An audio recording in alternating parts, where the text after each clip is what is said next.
సేవ చేసే భక్తులు ఎవరంటే వచ్చి వంటలు చేయండి, సేవ చేయండి. అలాగే వైఫై సాంబార్ కూడా మీకు సేవ చేయొచ్చు. మంచినీళ్ళ దగ్గర కానీ మంచినీళ్ళు కానీ మీకు నచ్చిన సేవ, మీకు వచ్చిన సేవ చేయండి. అమ్మవారి సేవ చేసుకోండి, మహాభక్తిని పొందండి. జై భవాని జై జై భవాని మాధవపట్నం గ్రామంలో జగన్మాత ప్రసాద్ ఆశ్రమం అన్న సమారాధన కార్యక్రమం. గ్లాసు కానీ మీ తెల్ల ప్లేట్లు కానీ ఎక్కడ పెడతా వదిలేయండి. మీ ప్లేట్ మీ గ్లాసు తీసుకెళ్లి దూరంగా డస్ట్బిన్ లో ఆ నూతి దగ్గర చివరి వేయాలి. ఎక్కడ పడితే అక్కడ పాడేస్తున్నారు. ఈ యొక్క ప్రదేశాన్ని పరిశుభ్రంగా ఉంచండి.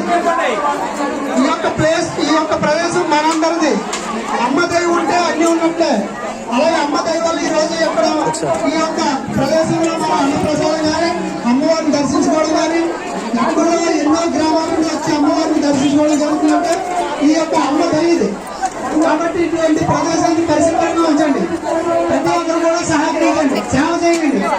ఈ యొక్క సేవలో భాగస్వాములు అవ్వండి. ఓం శక్తి.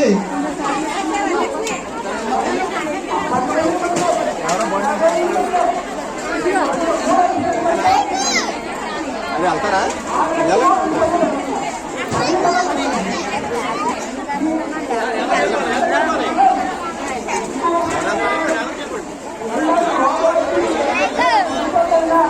జై భవాని నిర్మల మాతల చేస్తాను, నేను బ్లాక్ లో వచ్చేస్తానండి. జై భవాని. ప్రతి ఒక్కరికి కూడా ఆకుల మీద మీరు తెచ్చిన సారి, అమ్మవారికి తెచ్చిన సారి మీకు ఆకుల మీద ప్రసాదంగా నివేదన చూపించి వేయడం జరుగుతుంది. కానీ ఎవరు కూడా ఈ యొక్క ప్రసాదాన్ని వృధా చేయకండి. మీకు కావాల్సిన ఐటమ్స్ వడ్డించుకోండి, వృధా చేయవద్దు. ఎంత కావాలంటే అంతే తీసుకోండి. ఎన్నో